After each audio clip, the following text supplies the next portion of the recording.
లలిత్ కుమార్ గారు, ఈ మీసాల గురప్ప గారు చెప్పిన మాటల్లో ఇంత వేల మందిని మీరు ఎలా మత మార్పిడి చేశారు అన్నప్పుడు, నా వాక్యం ద్వారా, నా సువార్త ద్వారా అది వినే ఎంతోమంది మా మతంలోకి వచ్చారు అని చెప్పారు. మరి హిందూ మతంలో ఉన్న పురాణాల సంగతేంటి, ఇతిహాసాల సంగతేంటి, మన ధర్మాన్ని ఎందుకు జీర్ణించుకోలేక ఇలాగా పక్క మతంలో వాక్యాలను విని వెళ్తున్నారంటారా?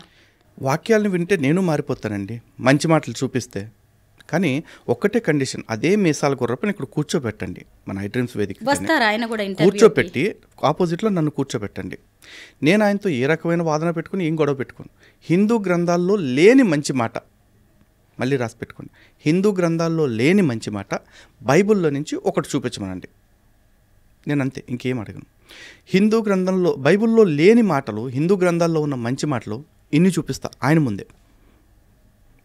ఇప్పుడు చెప్పండి, ఎవరైనా మతం ఎందుకు మారుతున్నారు అంటే, ఒకటి సనాతన గ్రంథాల పట్ల సరైన అవగాహన లేకపోవటం, రెండు వాళ్ళ మత గ్రంథం గురించి వాళ్ళు కట్టు కథలు చెప్పటం వల్ల మతం మారిపోతూ ఉన్నారు. ఈరోజు మనకి ఇతిహాసాలు ఉన్నాయండి. ఇతిహాసం అంటే ఏంటి?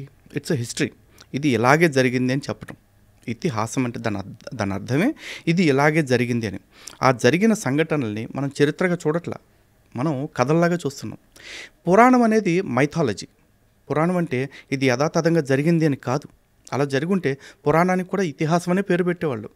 కానీ పురాణం యొక్క లక్ష్యం ఏంటి అంటే, పురాణం ద్వారా వేదంలో చెప్పబడ్డ విలువలు ఏవైతే ఉన్నాయో వాటిని కథారూపంలో చెప్పారు. శంకరాచార్యులు వారు చెప్పారు, కథారూపేణ మహతాం పురుషార్థ ప్రవర్తకం అని చెప్పేసి. వేదం చెప్పిన చతుర్విధ పురుషార్థాలను సాధించాలి అనే లక్ష్యాల్ని కథల రూపంలో అర్థమయ్యేలాగా చెప్పాలనుకున్నారు. కానీ ఈ పురాణంలో చెప్పిన కథల్ని మనం నిజమని నమ్ముతున్నాం.